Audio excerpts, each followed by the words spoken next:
Now that you've set up your Design Studio account, let's get your first design started. So in the left-hand column, you'll see a list of the design template categories that are available. There's mortgage templates, real estate templates, and of course, specialty design packs. For this case, let's select the real estate templates.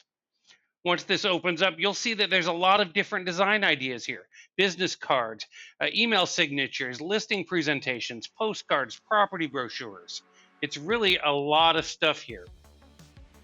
So what we've done here is create a one-stop shop for all of your branded media marketing. Let's go ahead and get started by making a business card for you.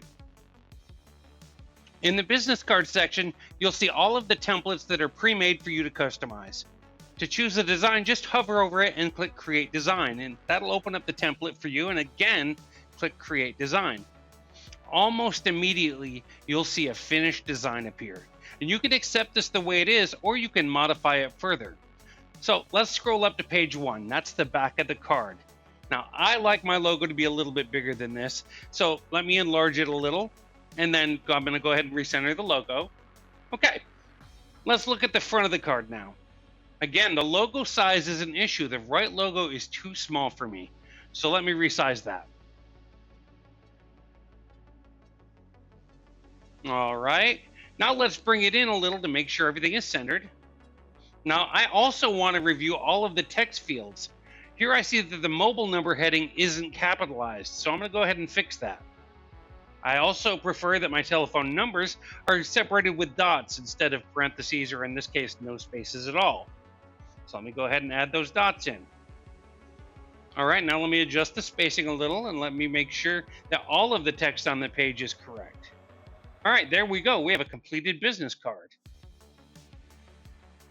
Now that your design is complete, let's talk about how to get it printed. At the top of the page, you'll see 3 ways to do this. You can either share your file if you have a third-party printer that you use, you can download the design and print it yourself, or you can order cards directly through the online print shop. Let's take a look at that. In the online print shop, you'll need to make a few finishing decisions.